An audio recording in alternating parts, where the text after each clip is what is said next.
مجھے کہا کہ میرے پاس رہنے کو، سر چھپانے کو کوئی جگہ نہیں ہے۔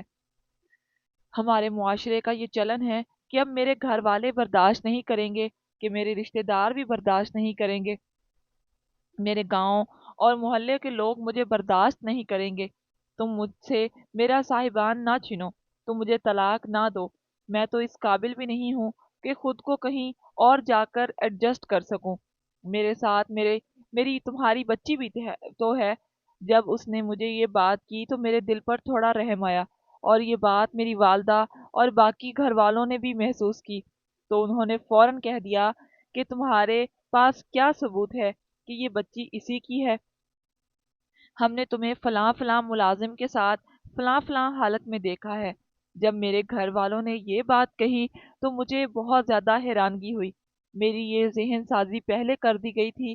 پھر میری ماں نے آنسو بہاتے ہوئے کہا کہ ہم نے تمہارے ڈر کی وجہ سے تمہیں نہیں بتایا، اور نہ ہی تمہاری بیوی کے چلن کوئی اچھے نہیں تھے۔ ہم نے فلاں فلاں ملازم کو اس لیے فارغ کیا ہے کہ اس کے ساتھ ناجائز تعلقات تھے۔ یہ بات سننے کی دیر تھی کہ میری بیوی تو بے ہوش ہو گئی، مگر اس کے زمین پر گرنے سے پہلے ہی میں نے اسے طلاق دے دی۔ میرے گھر والوں نے اس کو اٹھا کر گھر سے باہر پھینکوا دیا۔ وہ ایک عرصے تک ہمارے گھر آتی رہی، یہاں تک کہ اس نے تنگ آ کر ہم لوگوں اس سے تنگ آ کر ہم لوگوں نے وہ گھر بدل دیا اور ہم کہیں اور منتقل ہو گئے۔ اس کے بعد مجھے نہیں پتا کہ وہ لڑکی کہاں گئی، لیکن پھر میں نے شادی کر لی۔ وہ شادی میں نے اپنے گھر والوں کی مرضی سے کی۔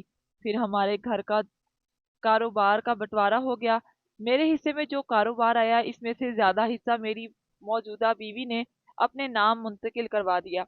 جو لوگ کاروبار کرتے ہیں ان کو پتا ہوگا کہ کاروبار کے معاملات بعض دفعہ انسان کو بڑے بڑے گھاٹے آ جاتے ہیں۔ میرے ساتھ بھی ایسا ہی کچھ ہوا۔ میں نے ایک جگہ اپنی کمائی کا 85% حصہ انویسٹ کیا، اور وہاں سے مجھے خسارہ ہو گیا اور میں تقریباً کنگال ہو گیا۔ میں نے اپنی بیوی سے مدد مانگی تو میری بیوی نے نہ صرف میری مدد کرنے سے انکار کر دیا، بلکہ مجھے زوال میں دیکھ کر مجھے چھوڑ دیا۔ اس نے مجھ سے طلاق لینے کے بعد میری ہی کمپنی کے ایک ملازم سے نکاح کر لیا۔ اس سارے وقت کے دوران میری والدہ سخت بیمار رہنے لگیں، اور ابا کے پاس کچھ بچا ہی نہیں تھا کہ اماں کے علاج پر لگاتا۔ میرے بہن بھائیوں نے میرے ساتھ کسی قسم کا کوئی تعاون بھی نہیں کیا۔ میرے پاس آخری سہارا میری بیوی تھی، وہ بھی مجھے چھوڑ کر چلی گئی۔ میں بالکل خالی ہاتھ رہ گیا تھا۔ پھر ایک عرصے تک میں اپنی سابقہ بیوی اور بیٹی کو تلاش کرتا رہا، مگر وہ مجھے کہیں نہ ملی۔ جب میرے پاس اور کوئی صورت نہ رہی تو میں نے بھیک مانگ کر کھانا شروع کر دیا۔ میں تو خود بھیک مانگ لیتا تھا، لیکن ماں باپ کے بارے میں جب سوچتا تو مجھے بہت زیادہ افسوس ہوتا۔ اماں مسلسل 3 سے 4 مہینے تک بیمار رہیں، اور اب وہ چارپائی کے ساتھ لگ چکی تھیں۔ اس کی حالت دیکھتا تو میرا دل باہر آ جاتا۔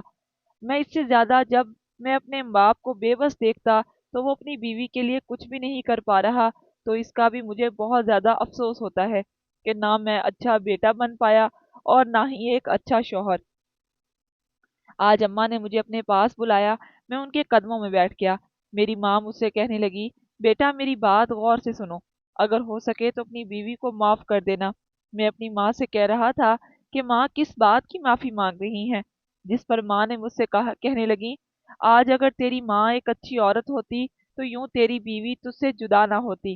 مجھ سے جتنا ہو سکا میں نے تمہیں تمہاری بیوی کے بارے میں اکسایا، اور آخر کار وہ تجھے چھوڑ کر چلی گئی۔ میں نے کہا، اماں میری قسمت ہی ایسی تھی، یہ کسی کے اکسانے کی بات نہیں، بلکہ میں خود ہی ایک اچھا انسان نہیں تھا۔ ماں اب میں تجھ سے یہی کہہ رہی تھی کہ میں تمہارا گھر بسانا چاہتی ہوں، میں چاہتی ہوں کہ تمہاری شادی ہو جائے۔ لیکن میں نے اماں سے کہا کہ بس میری ماں، اب مجھے ذرا اپنی خدمت کا موقع دیجیے۔ خواہش ہے کہ جلد از جلد آپ ٹھیک ہو جائیں، اس کے علاوہ مجھے کچھ نہیں چاہیے۔ میری ماں ساری رات کھانسی کرتی، طبیعت ناساز ہونے کی وجہ سے اسے ٹھیک سے نیند بھی نہیں آتی تھی، اور ماں کی حالت دیکھ کر میں بھی ساری رات تڑپتا تھا۔ ابا کی طرف دیکھتا تو وہ بھی بہت بے بس تھے۔ ماں کے میلاد کے سلسلے میں کچھ بھی نہیں کر سکتا تھا۔ یہ نہیں تھا کہ اسے ماں کا احساس نہیں تھا، اس کے پاس جتنے پیسے تھے وہ اماں کے علاج میں ختم ہو چکے تھے۔ اماں کے علاج کے لیے مجھے پیسے چاہیے تھے۔ پیسوں کے لیے میں مزدوری کرنے لگا۔ میں جانتا تھا کہ صرف مزدوری کر کے میں ماں کے علاج کے پیسے جمع نہیں کر سکتا، لیکن میں ابھی مجبور تھا۔ میرا تو کوئی اور ذریعہ بھی نہیں تھا۔ ایک عورت کے ساتھ بد اخلاقی کی مجھے سزا مل رہی تھی، ایک ایسی عورت جو رحم کی بھیک مانگتی تھی مجھ سے، بار بار یہی کہتی تھی کہ مجھے گھر سے مت نکالو، میں تو تمہارے لیے اپنا سب کچھ چھوڑ چکی ہوں، اب مجھے بے گھر مت کرو۔ مگر اس وقت میں اندھا تھا، میرے سینے میں دل بھی نہیں تھا۔ اب جب کہ میں مزدوری کر رہا ہوں اور مزدوری کے دوران تھوڑا سا بھی ریسٹ کرنے کی کوشش کرتا تو ٹھیکیدار مجھ پر چیختا ہے۔ وہ مجھے آرام نہیں کرنے دیتا تھا۔ مزدوری کے دوران میری ملاقات کاشف سے ہوئی۔ وہ بھی گھر سے نکلا ہوا تھا چار پیسے کمانے کے لیے۔ وہ کافی افسردہ تھا۔ دوپہر کے کھانے کے وقت ہم دونوں کی آپس میں ملاقات ہوئی تو میں نے کاشف سے پوچھا کہ جب سے تم مزدوری پر آئے ہو میں تمہارے چہرے پر ایک عجیب سی پریشانی دیکھ رہا ہوں، خیریت تو ہے؟ یہ سن کر کاشف کی آنکھوں میں آنسو آ گئے۔ اس نے مجھے اپنی جگہ سے اٹھایا اور کہا کہ سائڈ پر آؤ، میں تمہیں ایک بات بتانا چاہتا ہوں۔ گو کہ میں ایسا کبھی نہیں چاہتا تھا، لیکن اب میری مجبوری ہے، کیونکہ اگر میں نے نہ بتایا تو میرا دل پھٹ جائے گا، سب کے سامنے رونا شروع کر دوں گا۔ میں نے کاشف سے کہا کہ بتاؤ کیا بات ہے، جس پر وہ مجھے کہنے لگا کہ 5 سال کی بچی تھی، کافی بیمار تھی، محلے والوں سے میں نے مدد کی بھیک مانگی تو گھر، مگر افسوس کہ آج کل کے زمانے میں کوئی کسی کا پورا نہیں، وہ پورا محلہ اس بات سے واقف ہے کہ میری شازیہ بیٹی بیمار ہے۔ پچھلے 1 سال سے وہ مسلسل بستر پر تھی۔ محلے کے ایک مولوی صاحب تھے جو بہت اچھے تھے، اکثر وہ میری بیٹی کے علاج کے لیے چندہ جمع کرتے، جو پیسے لوگ مسجد کی تعمیر کے لیے دیتے تھے وہی پیسے وہ مجھے اپنی بیٹی کے علاج کے سلسلے میں دے دیتے اور مجھ سے یہی کہتے کہ میرے حق میں دعا کرنا۔ مولوی صاحب کے جانے کے بعد کوئی بھی محلے میں ایسا شخص نہیں جس نے میری مدد کی ہو، اور آج میری بیٹی کا انتقال ہو چکا ہے۔ کاشف کے منہ سے جب میں نے یہ الفاظ سنے تو میرے رونگٹے کھڑے ہو گئے۔ میں اس سے کہنے لگا کہ تمہاری بیٹی کا انتقال ہو چکا ہے اور تم یہاں مزدوری کر رہے ہو؟ جس پر وہ چیخ کر کہنے لگا کہ رات 2 بجے کے قریب میری بیٹی کا انتقال ہوا تھا۔ میری بیوی رونا چاہتی تھی لیکن میں نے منع کیا کہ تمہارے رونے کی آواز محلے والوں تک نہیں آنی چاہیے، کیونکہ جن لوگوں نے پہلے ہماری مدد نہیں کی تو وہ ہماری بیٹی کے کفن دفن کے لیے ہماری کیا مدد کریں گے؟ یہ کام بھی ہمیں خود ہی کرنا پڑے گا۔ میری بیوی نے میرے حکم کی تعمیل کی، حالانکہ اس کا دل پھٹا ہوا تھا اور وہ رونا چاہتی تھی، لیکن اپنے آپ پر قابو رکھا ہوا تھا اور وہ صبر سے کام لے رہی تھی، اور مجھ سے کہنے لگی کہ بھائی میرے پاس اتنے پیسے بھی نہیں بچی کے کفن دفن کا انتظام کر سکوں۔ پرانی سی چادر میں اپنی بیٹی کو وہاں گھر چھوڑ آیا ہوں اور بیوی سے یہی کہا کہ آج مزدوری سے جتنے پیسے حاصل ہوں گے اس میں بیٹی کی تدفین کر لیں گے۔ کاشف کی بات سن کر میرا دل پھٹنے لگا، میں اس کے سامنے رونے لگا، حالانکہ میں تو اس بچی کو دیکھا تک نہیں تھا، لیکن اس کے باپ کی آنکھیں سب کچھ بیان کر رہی تھیں۔ دنیا میں نے کسی انسان کو اتنا مجبور نہیں دیکھا جتنا کاشف میرے سامنے مجبور کھڑا تھا۔ ماں کی دوائی کے لیے میں پیسے جمع کر رہا تھا، لیکن اب میری جیب میں جو کچھ بھی تھا میں نے نکال کر کاشف کو دے دیا، یہی سوچتے ہوئے کہ اس کا صلہ ملے گا مجھے اور میرے اللہ تعالیٰ میری ماں کو شفا دے دے گا۔ ٹھیکیدار سے بھی میں نے خود بات کی، اس سے کہا کہ یہ جو سامنے آدمی کھڑا ہے اس کی بیٹی کا انتقال ہو چکا ہے اور بیٹی کے کفن کے پیسے تک اس کے پاس نہیں، اگر ہو سکے تو اسے دہاڑی وقت سے پہلے دے دو تاکہ یہ گھر چلا جائے۔ ٹھیکیدار نے جب یہ بات سنی تو اس کا منہ کھلے کا کھلا رہ گیا۔ وہ کاشف کے پاس آیا، کاشف کو گلے سے لگایا، پھر اس نے کہا کہ مجھے کیوں نہیں بتایا کہ تمہاری بیٹی کا انتقال ہو چکا ہے؟ بیٹی کا جنازہ گھر پر پڑا ہے اور تم یہاں مزدوری کر رہے ہو۔ اس نے کانپتے ہاتھوں سے اپنی جیب سے بٹوا نکالا اور پھر اس میں جتنے پیسے تھے وہ کاشف کو دے دیے، پھر رو کر معافی مانگ کر اس کے سامنے کہنے لگا کہ مجھے معاف کر دو، میں نے تمہارے ساتھ بہت بدتمیزی کی، میں نہیں جانتا تھا کہ تجھ پر تو قیامت ٹوٹ پڑی ہے، مجھے معاف کر دینا۔ کاشف وہاں سے واپس گھر چلا گیا، میں بھی اس کے ساتھ تھا۔ اس کے گھر کا منظر عجیب تھا، اور وہ سچ کہہ رہا تھا کہ اس کے محلے کے لوگ بہت عجیب تھے۔ ماں نے جیسے دیکھا کہ اس کا شوہر اپنی بیٹی کے لیے کفن لے آیا ہے تو وہ دھاڑے مار مار کر رونے لگی۔ اس رونے کی آواز سن کر محلے کے لوگ اس کے گھر میں جمع ہونے لگے اور اس سے پوچھنے لگے کیا ہوا ہے شازیہ کو۔ لیکن جب اس نے بتایا کہ میری بیٹی تو رات کے 2 بجے انتقال کر گئی تھی تو وہ الٹا کاشف کی بیوی پر ناراض ہونے لگے اور کاشف سے کہنے لگے کہ تو نے ہمیں پہلے کیوں نہیں بتایا، ہم تمہارے لیے تمہاری بیوی کے لیے کھانے کا بندوبست کرتے ہیں۔ لیکن کاشف نے یہی کہہ کر انہیں خاموش کر دیا کہ مجھے تمہاری مدد کی کوئی ضرورت نہیں تھی، میں تمہارے کھانے کا بھوکا بھی نہیں ہوں، مگر افسوس کہ یہ ہمدردی اب آئی ہے جبکہ میری بیٹی مجھ سے جدا ہو چکی ہے، مجھے چھوڑ کر ہمیشہ ہمیشہ کے لیے جا چکی ہے۔ خیر، اب میں تم لوگوں کو نصیحت کروں گا کہ خدارا محلے کے غریب لوگ ایسے بھی لوگ ہیں جو مجھ سے بھی زیادہ غریب ہیں اور محتاج ہیں، ان کا احساس کرو، ان کا سہارا بنو، اس سے پہلے کہ ان کے گھر میں کوئی اس طرح کا حادثہ نہ ہو جائے۔ شازیہ کی تدفین کے بعد میں نے کاشف کو الوداع کہا اور پھر گھر آیا۔ اماں انتظار میں تھی کہ آج میرا بیٹا میرے لیے دوائی لے کر آئے گا۔ میں نے ساری حقیقت بتائی اماں کو۔ میں نے کاشف کی کہانی بتائی تو اماں رونے لگی، وہ اپنی تکلیف بھول چکی تھی۔ کہنے لگی بیٹا تو نے بہت اچھا کیا، تو اس شخص کی مدد کی۔ میں اماں کی آنکھیں پڑھ سکتا تھا۔ دوسرے دن یہی سوچ کر دوبارہ مزدوری پر چلا گیا کہ آج اماں کی دوا کا بندوبست ضرور کروں گا۔ مزدوری کے دوران ہی ٹھیکیدار سے بد کلامی ہوئی تو وہ مجھے ماں کی گالی دینے لگا، جس پر مجھے غصہ آیا اور میں نے اس کے گریبان میں ہاتھ ڈالا۔ ٹھیکیدار اور اس کے آدمی مجھے مارنے لگے اور یوں ادھوری مزدوری چھوڑ کر میں وہاں سے واپس آ گیا۔ آج مجھے پہلی بار اس بات کا اندازہ ہوا کہ لوگ غریب کو انسان تک نہیں سمجھتے۔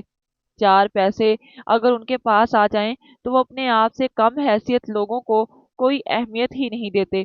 البتہ خود سے زیادہ مالدار لوگ ان کے لیے آئیڈیل ہوتے ہیں اور وہ اس منزل کو حاصل کرنا چاہتے ہیں جو ان کو میسر نہیں۔